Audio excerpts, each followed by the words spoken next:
Muy buenos días a todos. A los que están aquí presentes, como Antoñita, que ha contestado, y a los que están presentes detrás de la internet, como llamamos hoy en día a todo esto que hay que no entendemos bien.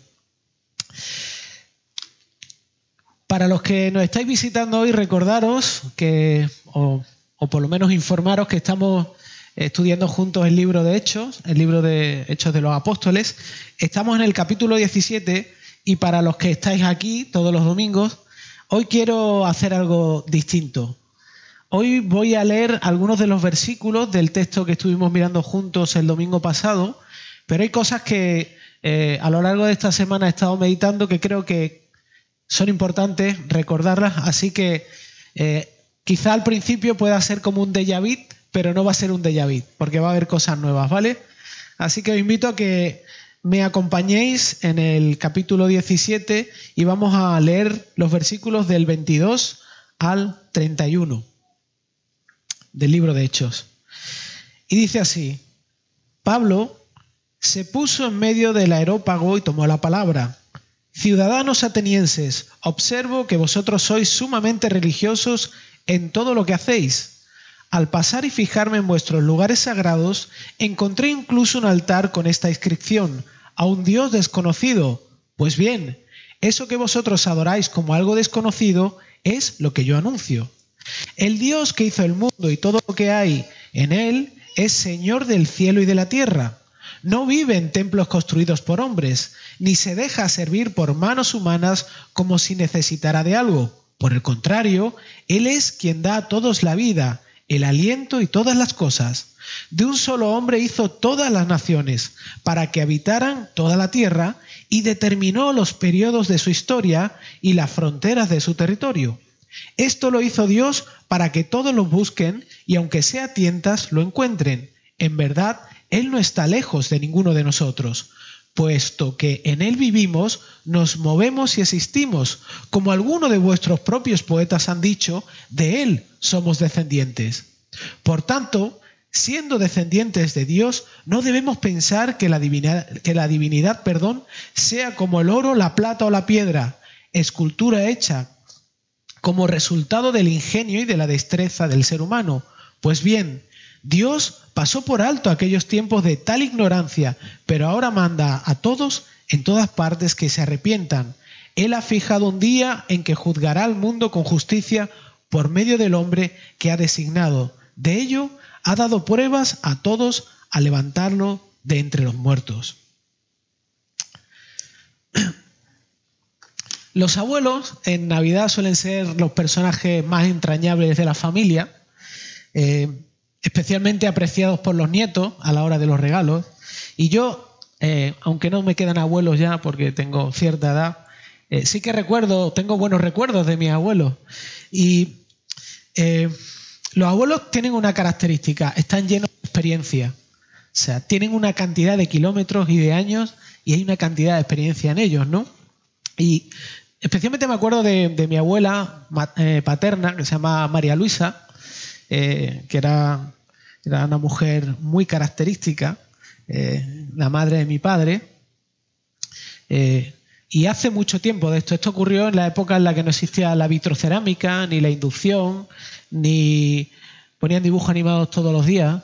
No sé si os acordáis, antes solo ponían dibujos animados los sábados y los domingos, a mediodía. Los sábados por la tarde, ¿no? Bueno, pues en esa época resulta que a mi abuela se le estropeó la televisión. Eran de esas televisiones que tenían 5 botones, solo había 2 canales, o sea que sobraba más de la mitad, y se le estropeó la televisión, no se veía bien. Mi tía, que vivía con ella, se le ocurrió proponerle un cambio de televisión. Una nueva televisión. La novedad que tenía no eran televisiones planas, la novedad era que tenía mando a distancia. Entonces no había que levantarse a cambiar los canales. Pero mi abuela no podía imaginar de la forma que se opuso a esto. No estaba dispuesta a que se comprara esa televisión. No quería. Mi abuela además era una mujer de mucho carácter. Tenía un carácter muy fuerte, ¿no? Y la causa por la cual no quería comprar esa televisión es porque decía que cuando cambiabas de canal, eso producía un gasto eléctrico muy fuerte y eso iba a incrementar la factura de corriente eléctrica. A ver, es una tontería, ¿no? Todos pensamos qué forma de razonar las cosas más tonta, ¿no? Y aunque es una historia graciosa, ilustra una realidad que ocurre constantemente, ¿no? Y es como ciertas ideas o razonamientos previos tienen la capacidad de condicionar la actitud y la respuesta de mi abuela y de todo ser humano. Esa serie de ideas o de preconocimientos afectan a lo que nosotros hacemos o entendemos, ¿no?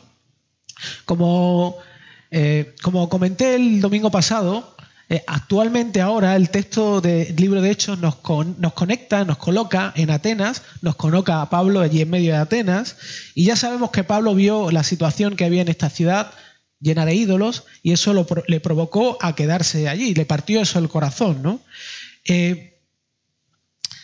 Y ya dije que la idea de los razonamientos acerca de la vida de los atenienses, cómo ellos entendían la vida, tenía mucho que ver con lo que nosotros vemos actualmente, ¿no? La filosofía griega no solamente se da allí, sino que nosotros hemos sido herederos de esa forma de pensar en la vida que tiene que ver con lo que pasa, con Dios, etcétera, etcétera. Y hoy en día la mayoría de personas que no son creyentes han heredado esa forma de ver la vida. Y mi intención esta mañana es ver cómo Pablo habla a estas personas y extraer de esta forma en la que Pablo habla a estas personas cómo nosotros podemos hablarle a nuestra cultura, cómo realmente podemos compartir el Evangelio, cómo podemos llegar a personas que, aunque nosotros vivimos en esta cultura, en cierto sentido los cristianos muchas veces nos aislamos de la realidad y vivimos en la iglesia como un gueto, cuando realmente hemos sido llamados a vivir hacia afuera, a vivir hacia los demás, para compartirles el fantástico mensaje del Evangelio de Jesucristo. Y lo primero que quiero volver a enfatizar o recordar es hacernos una pregunta reflexiva. La pregunta es ¿por qué no compartimos el Evangelio? ¿Por qué? ¿Realmente cuál es la causa de por qué no compartimos el Evangelio? Yo voy a ser muy directo, voy a ser muy franco. Y pensamos que, como muchas cosas en la vida cristiana, pensamos que son opcionales. O sea, pensamos que hay personas que sí tienen la capacidad de hacerlo, otras que no las tienen. Y entonces, en cierto sentido, vemos que esto es una opción. Pero realmente la Biblia es muy clara en este aspecto. La Biblia dice que cuando tú recibes a Cristo, necesitas compartirlo. Es parte de tu llamado como creyente. Es más, Jesús, y esto lo conocemos todos, en Mateo capítulo 28, versículos del 19 al 20, este es un texto súper conocido que es la Gran Comisión, donde Jesús a sus discípulos les dice que una de sus tareas, forman parte de la identidad de un discípulo de Jesús, es ir y hacer discípulos. Es decir, los discípulos de Jesús hacen discípulos. Pero por otro lado, también el apóstol Pablo en Romanos, en el capítulo 10, versículos del 13 al 14, dice algo muy interesante, ¿no? Habla, porque todo aquel que invoque el nombre del Señor será salvo, obviamente, pero la siguiente cuestión que hace Pablo es, bueno, ¿cómo pues invocarán a aquel a quien no han creído? ¿Y cómo creerán en aquel de quien no han oído? ¿Y cómo irán sin saber quién les predique o sin saber quién les predique, ¿no? En cierto sentido, hay un aspecto donde todos hemos sido llamados a ser parte del plan de Dios y del instrumento de Dios para alcanzar a otras personas. Y algo que todos también debemos saber es que estos versículos son de los más memorizados. De hecho, cuando comienzas a conocer a Cristo, cuando te conviertes en cristiano, una de las cosas que te enseñan es justamente esto, Mateo 8, 28, del 19 al 20, pero son también uno de los versículos menos llevados a la práctica, ¿no? Deberíamos preguntarnos si realmente un discípulo hace discípulos. ¿Estoy yo haciendo discípulos? ¿Realmente cuánto de mi vida estoy invirtiendo en hacer discípulos? ¿Vale? Pero antes de hacer discípulos, obviamente hay que compartir el Evangelio. Así que mi pregunta sigue siendo la misma. ¿Por qué nos cuesta compartir el Evangelio? ¿Por qué hay tanta dificultad en hacer esto? Podemos poner muchas excusas. Podemos, como he dicho, cuestionarnos si realmente estamos capacitados, si realmente tenemos conocimiento, si realmente es mi don, etcétera, etcétera, etcétera. Pero yo quiero ser un poco más profundo. Yo quiero ir un poquito más a la profundidad. Y quiero hacerlo con una pregunta muy directa, ¿no? La pregunta es la siguiente. ¿Por qué nos cuesta tanto hablar de lo que Jesús ha hecho a otras personas y tampoco hablar apasionadamente acerca del fútbol, de la ropa, de series de televisión, lo último que no hemos comprado u otra cosa? ¿Por qué? ¿Por qué nos resulta tan difícil compartir de algo que debería ser valioso para nosotros, algo que motiva nuestra vida, y por qué nos resulta menos difícil entusiasmarnos con otras cosas que son mucho más volubles y que son mucho más volátiles? Piensa bien esta pregunta. Piénsala tú en tu interior. ¿Por qué te cuesta más compartir una cosa o hablar de una cosa que otra, ¿no? Como he dicho al principio, mientras estás pensando esta pregunta, primero no quiero que la pienses de una forma destructiva y condenatoria, sino de una forma que te rete, ¿vale? Que te pares a pensar qué es lo que está pasando, ¿no? Yo voy a ser muy claro en mi respuesta. La clave de esto es porque realmente Jesús no es tan valioso como creemos.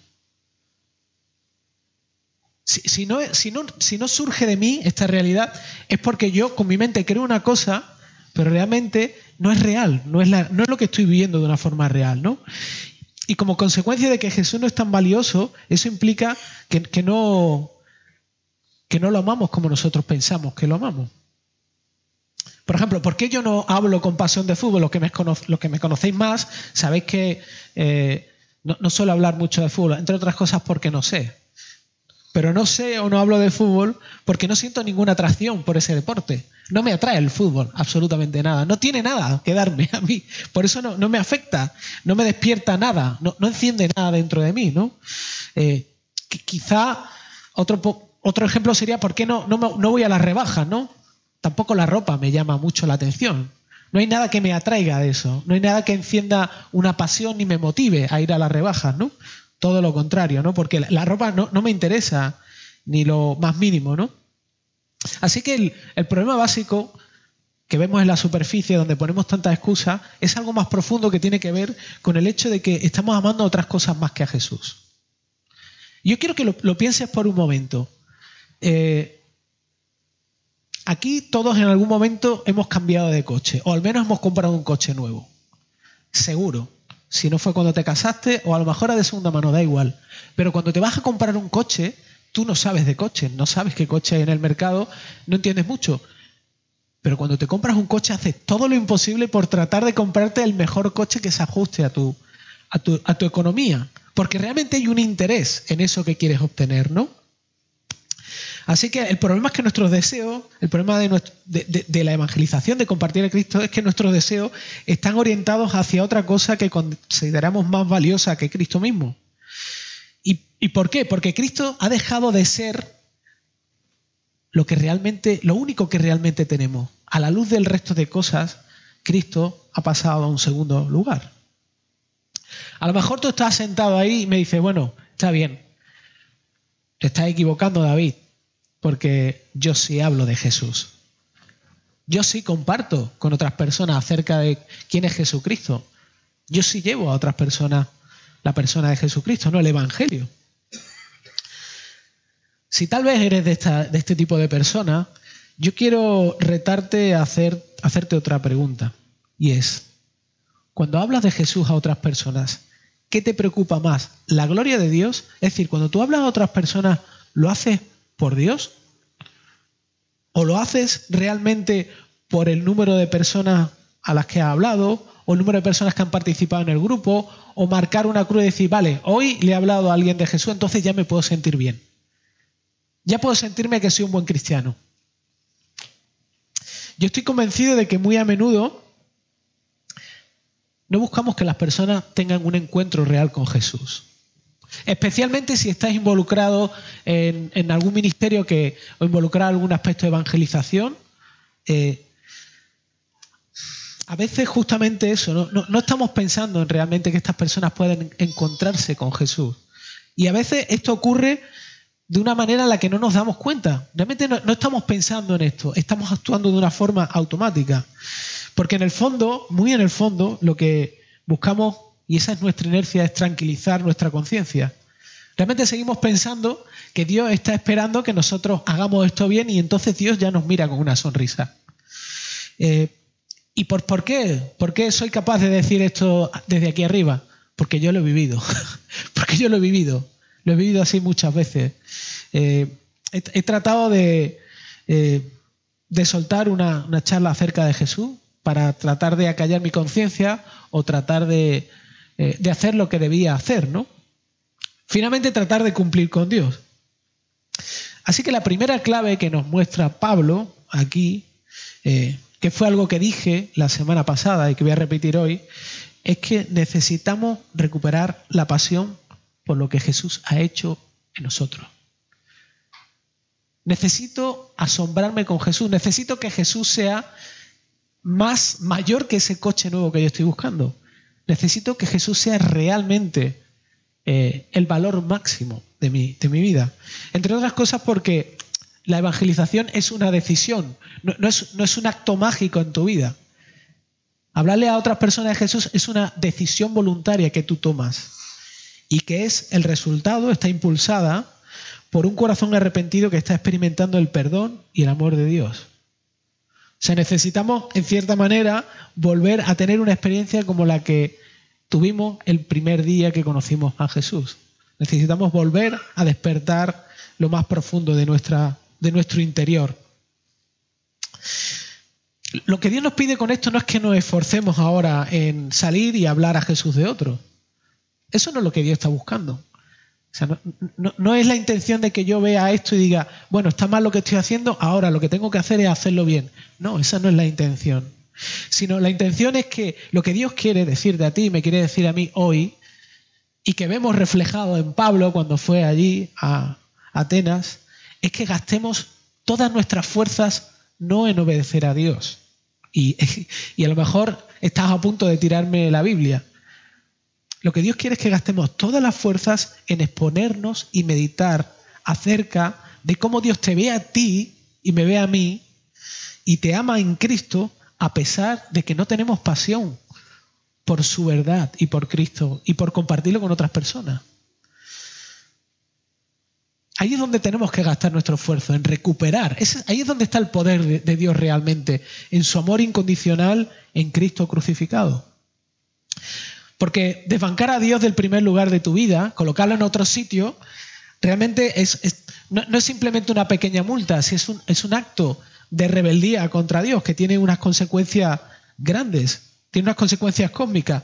De hecho, Adán y Eva perdieron todo lo que tenían justamente por actuar así contra Dios. Tenemos en Génesis el claro ejemplo de que no amar a Dios por encima de todas las cosas, no vivir apasionado por Él, tiene consecuencias, ¿no?, con respecto a nuestra relación con Él. Pero necesitamos recordar que el Evangelio nos dirige a un Dios que mira a Cristo, te mira a ti, me mira a mí, mira a nuestro corazón con falta de pasión y en vez de condenarnos, en vez de decirnos, mira, ¿sabes? Estoy cansado. Lo que hace es justamente lo contrario. Te dice, sí, sé lo que has hecho, pero ¿sabes una cosa? Tu actitud la cargó mi hijo en una cruz y murió por ella. Tu actitud de falta de pasión por mí, de ceguera, Cristo cargó con ella y pagó hasta lo último que tú tenías que pagar para que tú puedas venir a mí y volver a recuperar la pasión que yo quiero que tú sientas por mí. Dios nos invita cada vez que nosotros somos confrontados con esta realidad a que nos acerquemos a Él. Y como dije el domingo pasado, esta es la clave inicial. Sin entender esto, sin volver a recuperar esta realidad, lo que Pablo nos enseña aquí lo podemos aplicar, podemos hacerlo muy bien, pero en el fondo no lo estamos haciendo a través del poder que Dios nos da cuando somos perdonados, ¿vale? En la segunda parte de este mensaje lo que vamos a ver es cómo llegamos a nuestra cultura, cómo Pablo llegó a la cultura de estas personas en Atenas, ¿no? Y antes necesitamos mirar algunos conceptos. Cada vez que nosotros compartimos el Evangelio, cada vez que nosotros vamos a hablarle a alguien acerca de Jesús, realmente lo que vamos a hacer es retar la cosmovisión de la persona que va a escuchar. Y ahora vamos a ver lo que es la cosmovisión, ¿no? De hecho, eso es lo que Pablo hacía cada vez que hablaba, cada vez que predicaba y en el momento que predicó aquí en Grecia, ¿no? En Atenas. ¿Pero qué es una cosmovisión? Y os voy a poner una definición un pelín larga, no es muy complicada, voy a explicar algunas partes de ella, ¿vale? Una cosmovisión es un conjunto de opiniones y creencias que arraigadas dentro de la persona influyen en la forma en que leen, interpretan y responden a todo lo que les sucede en la vida. Esta es la forma complicada de explicarlo, ¿vale? La forma fácil de explicarlo es la manera en la que ves la vida. Una cosmovisión es la manera en la que tú ves la vida. Una cosmovisión, la cosmovisión de mi abuela era, para ella, el mando a distancia estaba conectado con el contador de la luz. De una forma mágica, no lo sé, pero era su convicción. Y por eso respondía de la manera que ella respondía, ¿no? De hecho, este conjunto de opiniones y creencias están arraigadas dentro de nosotros al punto de que no son solamente buenas ideas, sino que nos afectan a la hora de tomar decisiones. Y esas pueden ser verdaderas, pueden ser falsas, pueden ser inconsistentes. Quiere decir que realmente, si tú las miras, no tienen sentido, como lo que pasaba a mi abuela. Y como digo, tienen el efecto de actuar en tu vida y en mi vida para tomar decisiones. Y respondemos según eso. Vemos una cosa, la interpretamos y respondemos. Así es como funciona todo ser humano. De hecho, los misioneros tienen que estudiar las cosmovisiones de las distintas culturas para poder comunicarse con ellas. Y en cierto sentido, a nosotros nos ocurre lo mismo cuando compartimos el Evangelio con una cultura que no es cristiana, que no entiende lo que nosotros a priori vamos a comunicarle. Así que, como he dicho, la cosmovisión son las gafas que cada persona se pone diariamente para entender la vida y responder a las circunstancias que se le presentan. Tim Keller sabe mucho de esto. Sabéis, Tim Keller, hemos mencionado muchas veces acerca de él. Es un pastor y un teólogo que ha escrito un montón de libros acerca de cómo llegar a las distintas culturas, cómo llegar especialmente a las culturas que no son creyentes, a personas que no son creyentes. Y él habla respecto a la presentación del Evangelio y las cosmovisiones, dice lo siguiente, que es muy interesante. Dice: en cada presentación del Evangelio hay un desafío a la cosmovisión de las personas que lo escuchan. O sea, cada vez que nosotros hablamos de Jesús hay un choque. Hay una forma de entender la vida y otra forma de entender la vida. Y se produce un choque. Por lo tanto, es necesario que llevemos a la gente al lugar donde puedan ver que el concepto que tienen de Dios y la realidad final de la vida está equivocado. Ese es el objetivo. ¿Vale? Cuando hablamos de la evangelización siempre pensamos en compartir a Cristo, todo lo que implica lo que Dios hizo, la muerte, resurrección, perdón de pecado, etcétera, etcétera, etcétera, ¿no? Pero hay un paso previo que se llama apologética, que es cuando uno alcanza a una persona que no es creyente y trata de ayudarla a que entienda todos estos aspectos, ¿no? Es muy interesante lo que dice aquí Keller en esta frase, porque Keller dice que nuestra tarea no es convencer a las personas. No se trata de convencer a las personas, sino de acompañar a las personas para que ellas puedan ver que están equivocadas, que tienen un concepto de la vida y de Dios equivocada. Está claro, esa obra la hace el Espíritu Santo. Nosotros acompañamos a esas personas, pero es Dios quien afecta su corazón, ¿no? Con el objetivo de que esta forma de ver y entender la vida cambie. Y este cambio no es algo instantáneo, sino se puede ver como un proceso. De hecho, los discípulos de Jesús estuvieron con Jesús y no cambiaron instantáneamente. De hecho, Jesús se marchó y ellos todavía seguían en un proceso de cambio. Acordaos que Jesús, antes de que fuera entregado, ellos se estaban peleando por ver quién era el primero. Por lo tanto, estaban en un proceso de cambio que obviamente se aceleró cuando el Espíritu Santo llegó a ellos, ¿no? Y en este sentido es igual, este proceso de cambio es un proceso, ¿no? Es interesante que Pablo, cuando llega a Atenas, no hemos hablado de esto, pero Pablo, cuando llega a Atenas, es el único cristiano que hay en Atenas. La única persona que conocía el Evangelio, la única persona que conocía a Cristo, la única persona que conocía la verdad. La única, no había nadie más. De hecho, llegó él solo allí. Y mi pregunta es, no sé si has llegado a pensar que tú puedes ser el único cristiano que esté en tu contexto de trabajo. La única persona que sabe la verdad. O en tu familia. O entre tus amigos. O sea, Dios te ha puesto ahí. Y eres la única persona que Dios puede usar para influir en esas personas. No sé si habías pensado en eso, ¿no? Como ya he dicho, aunque Dios sea el que hace la operación profunda en el corazón de las personas para que se vuelvan sensibles a Él, todos hemos sido llamados a estar preparados para dar razones de por qué creemos lo que creemos.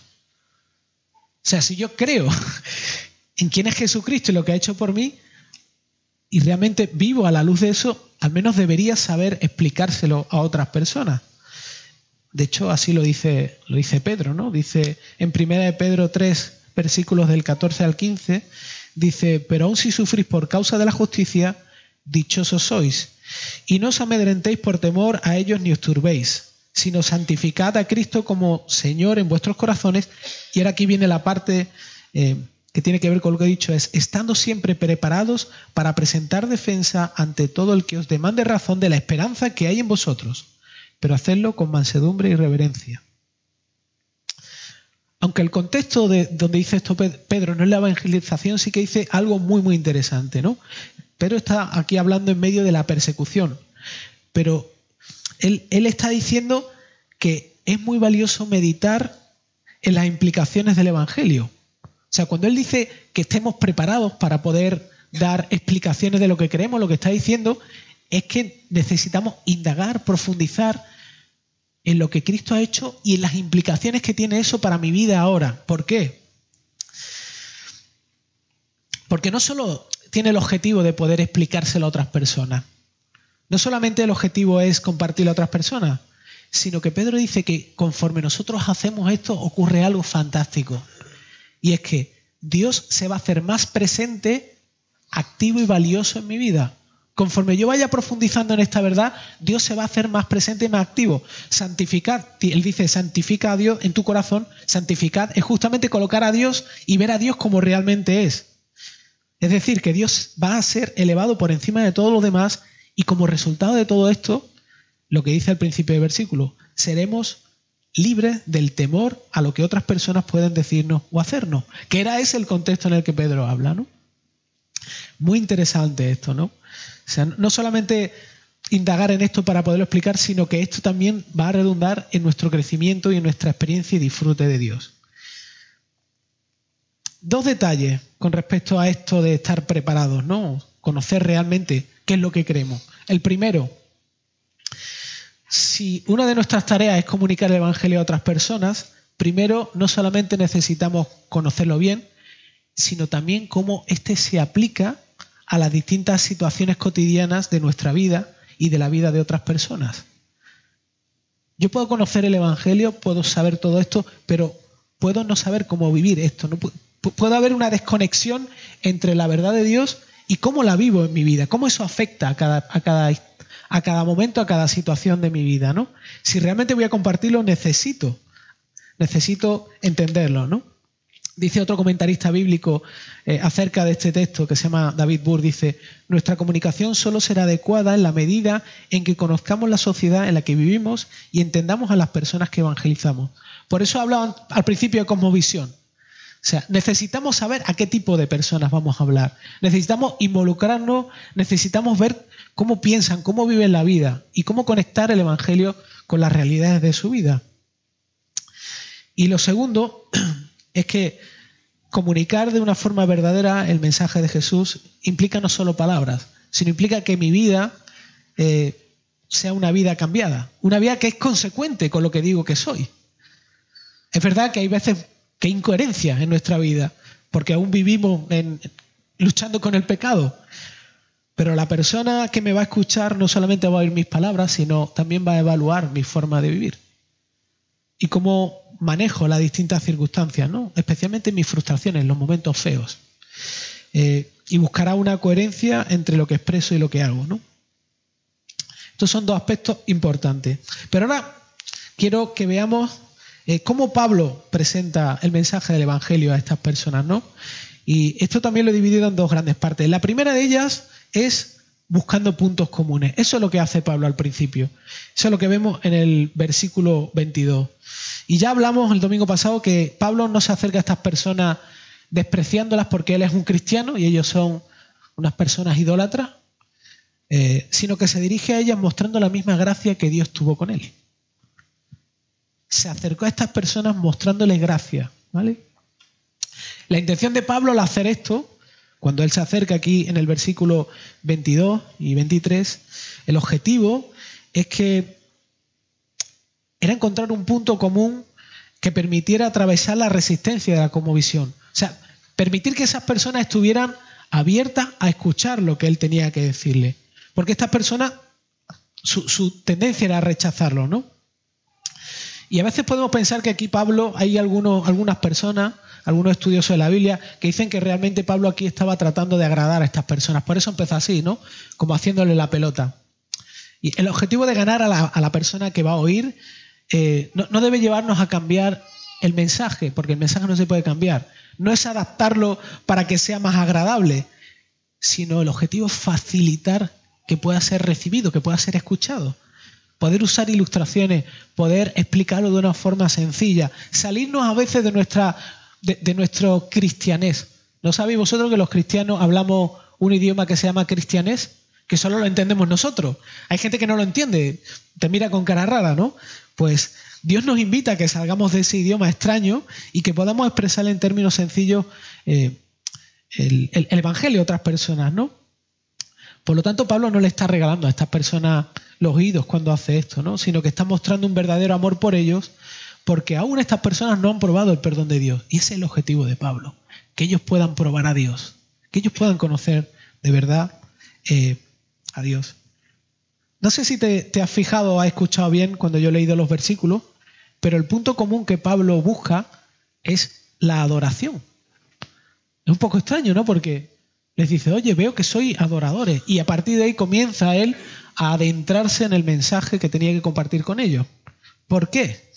¿Por qué Pablo le habla a estas personas de la adoración? ¿Por qué lo hace? Bueno, la Biblia es un libro fantástico. A veces lo tratamos como un libro añejo y aburrido, pero es fantástico. Porque una de las cosas que hace la Biblia no solamente nos presenta a Dios, sino nos presenta al hombre. Los antropólogos son personas que estudian cómo es el ser humano. La Biblia hace antropología del ser humano. Dios ha dejado reflejado en la Biblia cómo es el ser humano. Y uno de los antropólogos más antiguos que existe es Salomón, sabio Salomón, y él escribió lo siguiente. En Eclesiastés 3:11 dijo: Él ha hecho todo apropiado a su tiempo, también ha puesto la eternidad en sus corazones, sin embargo, el hombre no descubre la obra que Dios ha hecho desde el principio y hasta el fin. Lo que está diciendo aquí Salomón, inspirado por Dios, es que todo ser humano trae de fábrica la necesidad de estar conectado a Dios. Lo conozca o no lo conozca. Todo el mundo tiene una necesidad de conectarse a Dios. Tiene la necesidad de adorar. Y toda persona necesita vivir para algo o para alguien. Toda persona tiene que vivir para algo o para alguien. Incluso las personas que no conocen a Dios saben que necesitan vivir para algo mayor de lo que están viviendo. Especialmente porque se dan cuenta de que estas cosas no les satisfacen, ¿no? Estas cosas creadas no les satisfacen. Esto lo descubrió San Agustín, uno de los padres de la Iglesia, lo descubrió hace mucho tiempo. Y él escribió en uno de sus libros la frase siguiente, ¿no? Esta era la conclusión, su reflexión era: nos has hecho para ti, Señor, y nuestro corazón estará insatisfecho hasta que descanse en ti. Esta mañana cuando me levanté, encontré a veces cuando estás viendo las noticias te salen pop-up de publicidad tal, y la típica noticia, ¿no? Decía... los fans de Miguel Bosé se quedaron sorprendidos cuando descubrieron el patrimonio que tenía Miguel Bosé. Claro, piqué y le di a la noticia, como todo curioso. Y empecé a mirar y hablaban de los patrimonios de muchas personas, de muchos famosos, de muchos matrimonios. Increíble, la mayoría se habían separado. Personas que se habían casado, que habían tenido edad, o sea, La realidad que nosotros vemos en las personas que deberían ser más felices es justamente lo que San Agustín nos expresa aquí. Es la realidad de que estas personas que debían supuestamente ser más satisfechas y más felices según la cosmovisión que nos venden fuera, realmente no lo son. Piensan que lo son, pero sus vidas lo expresan justamente lo contrario, ¿no? Así que, por tanto, por esta realidad que vive en el corazón de cada persona, nosotros podemos compartir el Evangelio con cualquiera, porque todas las personas tienen preguntas acerca de esto. Tienen preguntas acerca de esta necesidad, acerca de Dios. Lo único que necesitamos es estudiar, ver a esas personas, dedicar tiempo, amar a esas personas, conocerlas, conocer sus circunstancias, conocer sus vidas. Y como se dice aquí, rascarles donde le pica. Eso es lo que hace Pablo aquí. Pablo rasca a los atenienses donde le pica. Y la segunda cosa que hace Pablo es confrontar la cultura de estas personas. Pero no hace una confrontación de crítica destructiva, sino que los invitan a que reflexionen, ¿vale? Y lo primero que hace, en los versículos 24 al 26, lo que hace Pablo es cuestionar aquello que estas personas consideran dioses para que se den cuenta que realmente no lo son. Pablo les dice a estas personas, mirad, esto que vosotros consideráis dioses, mirad, son cosas hechas con vuestras manos, las tenéis metidas en una habitación con 4 paredes, pero yo quiero deciros una cosa, eso no puede ser, eso no pueden ser dioses, eso no tiene poder, eso no tiene poder, son inferiores a vosotros mismos. ¿Cómo vais a considerar esto como dioses, no? ¿Cómo podemos esto aplicar las personas que tenemos alrededor nuestra? Bueno, cuando hablamos de ídolos, esta mañana hablábamos, no solamente nos referimos a una imagen, de hecho nos referimos a algo más profundo, ¿no? Cuando tú ves a una persona que no es creyente y le preguntas si aquello que es el fin último de su vida, la confrontas con la realidad de que está limitado, es decir, si el objetivo final de tu vida es conseguir un marido o una esposa y eso lo tratas como lo más esencial de tu vida, finalmente eso no tiene el poder para darte lo que tú estás buscando. Eso está limitado, depende de las personas, depende del espacio, depende del tiempo, el control, depende de las circunstancias. Tú no tienes control de tu vida. El amor, la aceptación de otras personas, eso es muy débil. Eso no puede ser tratado como un Dios, ¿no? La cosmovisión opuesta al Evangelio trata a las cosas, a las personas, a los objetos, como si tuvieran la capacidad de poderte dar lo que tú necesitas, pero realmente no lo tienen. La seguridad, hasta tu propia vida o tu físico, ¿no? El físico, con el paso de los años, va perdiéndolo todo, ¿no? Lo segundo que hace Pablo es, y esto es fantástico, les cuestiona el concepto equivocado que tienen de Dios. Y esto está en los versículos del 27 al 30. Para los atenienses, los dioses no tenían ningún interés en los hombres. Ellos pensaban que un dios no le importaba para nada a los seres humanos. Estaban tan sumamente ocupados en lo suyo y distanciados que era imposible tener una relación con un dios. De hecho, la forma de relacionarse con los dioses, ellos hacían cosas, ofrendaban, que tenían un problema deportivo, pues se iban al dios Nike, que por cierto era un dios que ellos tenían, le ofrecían algo y esperaban que ese Dios hiciera algo por ellos. Ese era el tipo de reacción que ellos tenían con un ser sobrenatural. Era como una transacción comercial. Ellos tenían que pagar y portarse bien y entonces el Dios hacía algo por ellos. Hoy en día no te puedes imaginar la cantidad de personas que creen que Dios es así, que tienen un concepto que Dios es así. Pero hay algo increíble. La Biblia nos muestra un Dios que puede perdonar. Te voy a poner un ejemplo. He hablado del Dios Nike. Alguien que idolatre su imagen y su cuerpo y se venda a ese Dios y se deje dinero, vaya al gimnasio, se ponga, como se dice aquí, fuertote, ¿no? ¿Cuánto tiempo puede mantener ese cuerpo, esa persona? Todo el tiempo que se esfuerce, todo el dinero que invierta ahí. Pero ¿qué pasa si deja de practicar ese deporte? ¿Qué pasa si deja de cuidarse? Las cosas vuelven a su sitio. la gravedad, ¿no? La gravedad pone las cosas en su sitio. Ese tipo de Dios no perdona. No te perdona. Cuando tú le fallas, no te perdona. Tu forma física la pierdes muy rápidamente. Pasa así en cualquier otro tipo de pseudo Dios. Pero Dios, el verdadero Dios, es capaz de perdonar. De hecho, lo ha demostrado a través de Jesucristo. Es capaz de perdonar una y otra vez. Así que el mayor regalo de este Dios es mostrar que viene a darse a sí mismo y que ese regalo que es sí mismo, su perdón, supera a cualquier otra cosa que busques. Y por último, y la última cosa que Pablo hace aquí, es cuestionar si realmente la vida de estas personas funciona. ¿Realmente esta forma de vivir funciona como tú crees que funciona? Hace poco hemos celebrado una elección autonómica, el domingo pasado. Yo no sé, no voy a preguntar quién ha ido a votar, ni voy a preguntar qué habéis votado. Voy a mantenerlo en secreto. Pero yo no sé vosotros, pero yo he tenido muchos problemas para decidir a quién votar. Y creo que no he sido el único. No he sido el único. Cuando he hablado con alguien acerca de esto, siempre le hago la pregunta siguiente. ¿El partido que tú defiendes crees que va a resolver el problema? Porque todos los partidos prometen que van a resolver el problema, que van a hacer lo que nadie ha hecho.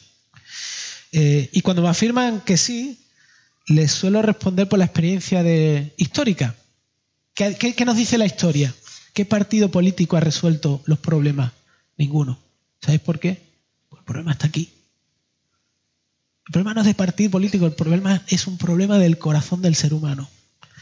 Una cosmovisión desconectada de esta realidad tratará de arreglar el mundo o creer que se puede arreglar el mundo a través de cambios externos. Pero una cosmovisión cristiana sabe que la única solución está aquí dentro y que solamente la puede operar Dios mismo a través del Evangelio. También conozco a muchas personas que dicen vivir bien. Cuando les cuestiona su forma de vida, te dicen que viven bien, que no tienen ningún problema, que son felices, pero si tú miras sus vidas, están llenas de insatisfacción, están llenas de quejas, están llenas de momentos amargos. El único problema es que no son capaces de verlo, ¿no? No son capaces de ver que constantemente buscan esa dosis de plenitud de vida que no dura, que apenas se mantiene, ¿no? Y hace un montón de tiempo hablaba con otra persona, ¿no? Compartía el Evangelio con uno de mis jefes, un empresario exitoso, y me confesaba que él no podía vivir relajado, él no podía vivir en paz. El objetivo en su vida era buscar siempre nuevas iniciativas, tener algo en lo que invertir su tiempo y su esfuerzo y que eso fuera algo exitoso, que tuviera algún tipo de triunfo, ¿no? Y en los momentos que este tipo de cosas fracasaban y su reputación se veía comprometida, te puedo asegurar que se convertía en una persona difícil de tratar. Esto no lo convertía en mejor persona, lo convertía en peor persona, ¿no? Incluso él me confesó también que muchas noches las pasó sin dormir por causa de la preocupación de su negocio. Esta es una cosmovisión que es realmente de triunfalista cuando la realidad es que no es así. Esto es justamente lo que Pablo hace con estos sabios en Atenas. Razona con ellos para que vean que donde están invirtiendo sus vidas no hay verdadera esperanza y les pruebas que viven una falsa ilusión porque viven engañados por cosas que prometen vida pero realmente no la pueden dar. Esto es lo que Pablo hace y esto es a lo que somos llamados todos nosotros, primeramente a vivir y luego a acompañar y llevar a otras personas a que vean, ¿no? Pero algo muy valioso de todo esto es que para mí una de las formas más claras, y no es solamente para mí, es para Pablo, una de las formas más claras en las que podemos ver y experimentar a Dios de una forma real, porque si tú eres creyente, si tú eres cristiano, si tú has conocido a Cristo, tu anhelo es realmente tener una experiencia más seguida con Él. No estoy hablando de sentimientos, no estoy hablando de sentirme bien, estoy hablando de una forma de vida como la que Cristo tuvo. Una vida en libertad donde realmente puedas vivir con una plenitud de sentirte amado por Él y aceptado. y que eso te desprenda de tus ídolos, que eso haga que desvangue todas tus luchas y tus pecados. Si tú eres cristiano de verdad y has probado alguna vez a Cristo, realmente estás anhelando eso. Pues una manera de experimentar esto, es cuando puedes ver a Dios actuar a través de ti y usarte para que otras personas lo puedan conocer. De hecho, es uno de los medios que Dios usa para cambiarnos. Ver que personas están experimentando cambios y que comienzan a tener una relación con Jesús, que comienzan a amar a Jesús, y tú eres testigo en primera persona, y saber que Dios te está usando es uno de los medios en los que tú eres cambiado y transformado. Así que todo el esfuerzo que hagas aquí ahora, en otras cosas, te digo algo, va a pasar. Todo el esfuerzo que tú puedas hacer en conseguir, en obtener, en buscar, quizá un mejor empleo, lo que corresponda, da igual, cualquier aspecto material, eso va a pasar. Pero todo lo que hagas a través del Espíritu Santo, con la ayuda de Dios, para que otras personas puedan conocer a Jesucristo, para que Jesucristo sea hecho grande en estas personas, para que estas personas puedan vivir con un nivel de expectativas totalmente diferentes, con esperanza, todo ese tipo de cosas, no solamente tienen implicaciones aquí ahora, sino tienen implicaciones eternas. O sea, Dios nos invita a poder tener la misma experiencia que Él tiene y que Él experimenta cuando alguien lo conoce de verdad y se entrega. Y Él nos invita a que podamos vivir esta experiencia. Así que espero que esto os aliente, que esto nos despierte un deseo y que Dios nos dé oportunidades realmente para poder amar a las personas a través de Él, no en nuestra fuerza. Si os parece, vamos a hablar con aquel que es el que tiene la capacidad de transformarnos y de encender este deseo que Pablo tenía, que Cristo tenía y que nosotros deseamos tener como iglesia. Señor, muchas gracias por haber dejado reflejado, escrito esta experiencia, este encuentro que Pablo tuvo con estas personas, para despertarnos a nosotros, para recordarnos que realmente el primero que rompió la cosmovisión fuiste tú con nosotros, para que pudiéramos entender y verte, y agradecidos porque, Señor, hemos podido conocerte a través de otras personas que han vivido esta realidad. Todos hemos escuchado de ti de boca de otras personas y pedimos que nosotros vivamos esto con intensidad, no con una actitud de condenación, de decir, bueno, sé que lo he hecho mal y ahora quiero hacerlo bien, sino con un deseo de que en el proceso entregarnos a ti, entregarnos a tu misión, recordar que no hay nada más grande que servirte a ti y ser servido por ti, Señor, cuando reconocemos que nosotros no tenemos la capacidad para hacer algo que es un milagro, que es cambiar vida. Así que, Señor, danos el deseo de ser esos espectadores en primera persona y también recordarnos, Señor, que Pablo mismo fue el que escribió que en la debilidad se manifestaba tu poder. Así que si nos sentimos débiles, nos sentimos torpes, nos sentimos desmotivados, Señor, a ti te encanta usar a personas que están en ese estado para despertarlas y continuar haciendo lo que tú empezaste a hacer con Cristo, que vemos aquí en el libro de Hechos, y que continuará hasta el mismo día que podamos verte cara a cara. Así que anhelamos ese día y mientras tanto deseamos que otras personas también puedan acompañarnos en todo este camino, Señor. Y finalmente todo esto es para tu gloria, Señor, para que tú seas mostrado más grande que nosotros mismos y que nos deslumbres, Señor, con tu amor y con tu pasión por las personas que están perdidas. En Cristo oramos esto. Amén.